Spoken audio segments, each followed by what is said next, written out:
ಗುರೂಜಿ, ವಿರಾಮಕ್ಕೂ ಮುನ್ನ ತಿಳಿಸ್ಕೊಡ್ತಾ ಇದ್ರಿ ನೀವು ಹೇಗೆ ಆದಿಶಂಕರಾಚಾರ್ಯರು ಜಗನ್ಮಾತೆಯನ್ನ ಸೌಮ್ಯ ಸ್ವರೂಪಕ್ಕೆ ತರೋ ಪ್ರಯತ್ನದಲ್ಲಿದ್ರು ಅಂತ. ಮುಂದೇನಾಗತ್ತೆ ಅದು ಹೇಗೆ ಅಂದರೆ ನಿಮಗೆ ಗೊತ್ತಾಗಬೇಕು. ಎಲ್ಲ ಪೆನ್ಸಿಲು ಪೆನ್ನು ಎಲ್ಲ ತೊಗೊಂಡಿದ್ದೀರಾ? ಹೇಳ್ತೀನಿ ಕೇಳಿ, ಬರ್ಕೊಳ್ಳಿ. ಮೊದಲನೇದಾಗಿ ಆ ಶ್ಲೋಕವನ್ನು ನಾವು ಹೇಳ್ಕೊಳ್ಳೋಣ. ಯಾವುದೋ ಶ್ಲೋಕ? ವಿಶೇಷವಾಗಿರ್ತಕ್ಕಂಥ ಕಾರ್ತಿವೀರ್ಯಾರ್ಜುನ ಶ್ಲೋಕ. ಇದನ್ನು ಚಿಕ್ಕದಾಗಿ ಹೇಳ್ಕೊಬೇಕಾದ್ರೆ ಓಂ ಕಾರ್ತಿವೀರ್ಯಾರ್ಜುನ ಸ್ಮರಣೆ ಮಾತ್ರೇಣ ಶೀಘ್ರಂ ಕಾರ್ಯಂ ಲಭ್ಯತೆ ಅಂದ್ಕೊಂಡ್ಬಿಡ್ತಾರೆ. ತಕ್ಷಣದಲ್ಲಿ ಕಾರ್ಯಸಿದ್ಧಿ ಆಗಬೇಕಾದ್ರೆ ಕಾರ್ತಿವೀರ್ಯಾರ್ಜುನ ಸ್ಮರಣೆ ಮಾಡ್ಕೋಬೇಕು. ಕಳೆದೋಗಿದ ವಸ್ತು ಸಿಗಬೇಕಾದ್ರೆ ಕಾರ್ತಿವೀರ್ಯಾರ್ಜುನ ಸ್ಮರಣೆ ಮಾಡ್ಕೋಬೇಕು. ಆಯುಧಗಳನ್ನು ಪೂಜೆ ಮಾಡಬೇಕಾದ್ರೆ ಕಾರ್ತಿವೀರ್ಯಾರ್ಜುನ ಸ್ಮರಣೆ ಮಾಡ್ಕೋಬೇಕು. ಕಾರ್ತಿವೀರ್ಯಾರ್ಜುನ ಸಹಸ್ರಬಾಹುವೆ, 1000 ಕೈ ಉಳ್ಳವನು. ಎಷ್ಟು ವಿಶೇಷ! ರಾವಣನ್ ಕೂಡ ತ್ಯಾಗದ ಒಳಗೆ ಸೆರೆಮನೆಗೆ ಹಾಕಿ ಬಿಸಾಕಿದ್ದ. ರಾವಣನ್ನೇ ಸ್ವತಃ ಅವನು ಸೆರೆಮನೆಗೆ ಹಾಕಿರ್ತಾನೆ. ಇಂಥ ಒಂದು ಸೆರೆಮನೆಗೆ ಹಾಕಿದಾಗ ಬಿಡಿಸ್ಕೊಂಬರೋನು ಯಾರೋ? ವಾಯುಪುತ್ರ ಆಂಜನೇಯ. ಅದಕ್ಕೆ ಕಾರ್ತಿವೀರ್ಯಾರ್ಜುನಿಗೆ ಸಹಸ್ರಬಾಹುವೆ ಅಂತೀವಿ. ನೀವು ಹೇಳ್ಕೋಬೇಕು ಏನಂತ?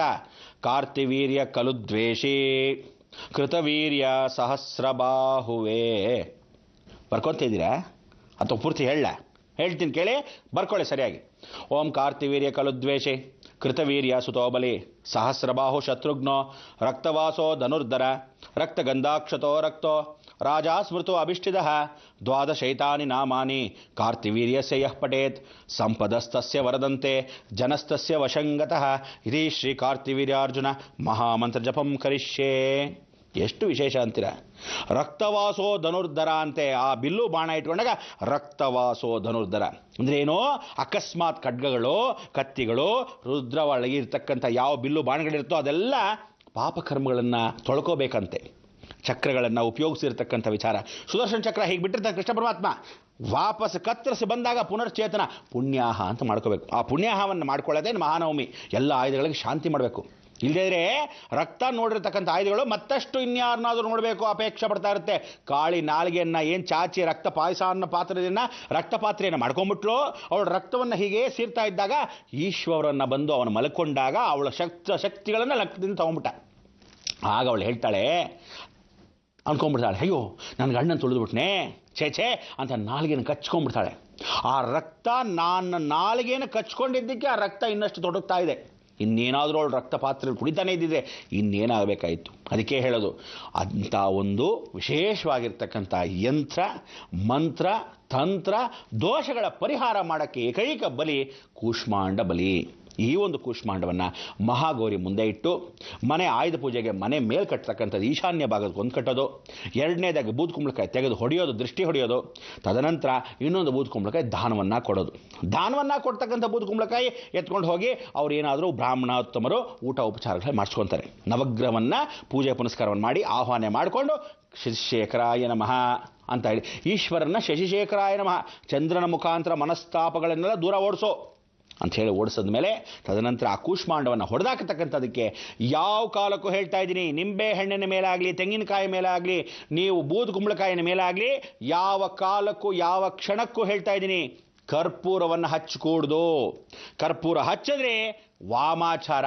ನಿಮಗೆ ಅರ್ಥವಾಗಲ್ಲ, ಸುಮ್ಮನೆ ನಾವು ಹಚ್ಚಿಬಿಡ್ತೀವಿ ಅಂತ ಹೇಳ್ಕೊಂಡು ಬೂದು ಕುಂಬಳಕಾಯಿ ಮೇಲೆ ಸ್ವಲ್ಪ ಕತ್ತರಿಸೋದಂತೆ, ಒಳಗೊಂದಷ್ಟು ಕಾಯಿನ್ ಅದೆಲ್ಲ ಹಾಕ್ಕೊಳ್ಳಿ. ಕತ್ತರಿಸಿ ಕಾಯಿನ್ ಸಾಕೋದು ಅಂದರೆ ದೃಷ್ಟಿ ಹೊಡೆದಾಗ ಯಾರಾದರೂ ಬಾಚ್ಕೊಂಡು ಹೋಗಲಿ.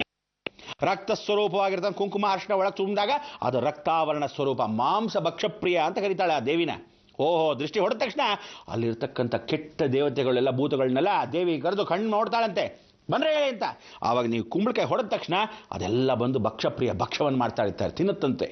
ಅದಕ್ಕೆ ಇವತ್ತಿಗೂ ಅದರ ಮೇಲೆ ಏನಾದರೂ ನೀವು ಆ ಬೆಂಕಿಯ ಜ್ವಾಲೆ ಕರ್ಪೂರವನ್ನು ಹಚ್ಚಿದಾಗ ವಾಮಾಚಾರ ಅಥರ್ವಣಶೇಷ. ಬಂದಿರತಕ್ಕಂಥ ದೇವತೆಗಳಿಗಿಂತ ಭೂತಗಳೇನಿರುತ್ತೆ ಆ ಭೂತಗಳು ದೇವಿ ಕೂಡ ಅಡಿಮೈ ಅಂದ್ರೇನೋ ಯಾವತ್ತು ಅವಳು ವಶೀಕರಣದಲ್ಲಿರುತ್ತಂತೆ. ಹೀಗೆ ಬಿಟ್ಟರೆ ಸಾಕು, ಎಲ್ಲ ಓಡ್ಬಂದು ನಮಗೆ ಸೇರ್ಕೊಂಡ್ಬಿಡುತ್ತೆ. ಆಮೇಲೆ ನಾವು ಎಲ್ಲಿಂದ ಓಡಿಸೋದು? ಅಡಿಗೆ ಮೇಲೆ ಸೇರ್ಕೊಳ್ಳುತ್ತೋ, ಬಾತ್ರೂಮಲ್ಲಿ ಸೇರ್ಕೊಳ್ಳುತ್ತೋ, ಮನೇಲಿ ಸೇರ್ಕೊಳ್ಳುತ್ತೋ, ಯಾವ ಮನುಷ್ಯನ ಮೇಲೆ ಸೇರ್ಕೊಳ್ಳೋದು ಗೊತ್ತಾಗಲ್ಲ. ನೀವು ಅದಕ್ಕೋಸ್ಕರ ಕರ್ಪೂರವನ್ನು ಹಚ್ಕೊಡ್ದು ಅದನ್ನು ನೀವು ಕಟ್ ಮಾಡಿ ಅರ್ಶನ ಮಾಡಿ ಸುಮ್ಮನೆ ಹಾಗೆ ಬೂದು ಕುಂಬಳಕಾಯಿನ ಹಾಗೆ ದೃಷ್ಟಿ ತೆಗೆದು ವಿಶೇಷವಾಗಿ ಹೊಡೆದು ಬೇಸಾಕಿದ್ರೆ ಆಯುಧಗಳನ್ನು ಪರಿವರ್ತನಾ ಸ್ವರೂಪ ಪೂಜೆ. ಕಾರ್ಗೆ ಹಚ್ತೀರಾ ಎಲ್ಲರೂ ಪೂಜೆ ಏನು ಗೊತ್ತಾ? ನಿಧಾನಕ್ಕೆ ಹೇಳೋದು. ಏನು ಗಂಟೆಗಟ್ಟಲೆ ನಿಧಾನಕ್ಕೆ ಮಧ್ಯಾಹ್ನದ ಮೇಲೆ ಹೇಳಿ ಹೆಂಡತಿಗೆ 2-2:30 ಹೇಳ್ಕೊಂಡು 3 ಗಂಟೆ ಊಟ ಮುಗಿಸ್ಕೊಂಡು ಆಮೇಲೆ ಒಂದು ಜಾಲಿ ರೈಡ್ ಹೋಗಿ ಬರೋಣ ಬಾರೆ ಅಂತ. ಇದಕ್ಕೆಲ್ಲ ಲೆಕ್ಕ.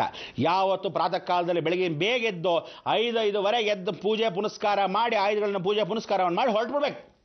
ಯಾಕೆಂದರೆ ದೇವಿ ತಾನು ಆಹ್ವಾನ ಮಾಡ್ಕೊತಾಳಂತೆ ಎಲ್ಲ ಆಯುಧಗಳಿಗೆ ಬಂದು.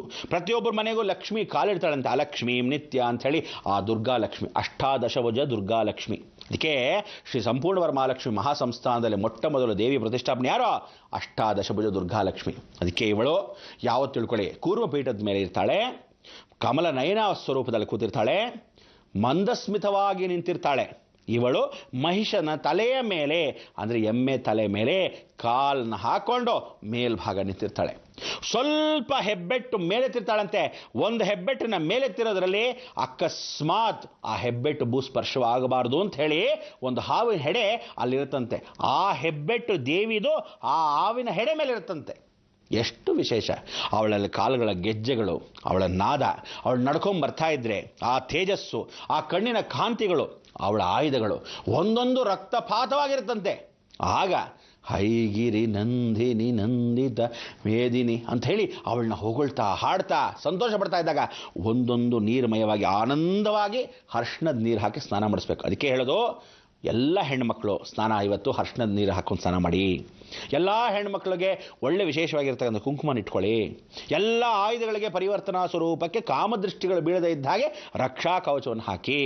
ತದನಂತರ ಮಹಾಲಕ್ಷ್ಮಿ ಪೂಜೆನ ಇವತ್ತು ಸಾಯಂಕಾಲ ಎಲ್ಲರೂ ಮಾಡ್ಕೋಬೇಕು. ಯಾಕೆಂದರೆ ಸರಸ್ವತಿ ಪೂಜೆನ ಮೂಲ ನಕ್ಷತ್ರಕ್ಕೆ ಮಾಡ್ಕೊಂಡ್ವಿ, ದುರ್ಗಾಷ್ಟಮಿ ದುರ್ಗಾ ಲಕ್ಷ್ಮಿ ಪೂಜೆ ಮಾಡ್ಕೊಂಡ್ವಿ. ಆದರೆ ಇವತ್ತು ಮಹಾಲಕ್ಷ್ಮಿ ಪೂಜೆ ಮಾಡಬೇಕು. ಮಹಾನವಮಿ ದಿವಸ ಎಲ್ಲರೂ ಏನು ಮಾಡ್ತಾರೆ ಗೊತ್ತಾ? 32 ಕಾಯಿನ್ಗಳು ಏನು ಹೇಳಿದ್ದೆ ನಾನು ಆವತ್ತಿನ ದಿವಸ, ಪಾದರಸ ಏನು ಹೇಳಿದ್ದೆ ಆವತ್ತಿನ ದಿವಸ, ಅದನ್ನೆಲ್ಲ ಕ್ಯಾಶ್ ಬಾಕ್ಸಿಂದ ತೆಗಳಿ ಫಸ್ಟ್ ಕ್ಲಾಸ್ ಒಂದು ಮುತುಕದೆಲೆ ಹಾಕಿ, ಆ ಮುತುಕದೆಲೆ ತುಂಬ ಒಂದು ಸ್ವಲ್ಪ ಅಕ್ಕಿ ಹಾಕಿ. ಅಕ್ಕಿಯನ್ನು ಹಾಕಬೇಕಾದ್ರೆ ಯಾವತ್ತೂ ಅಳಿಬೇಡಿ.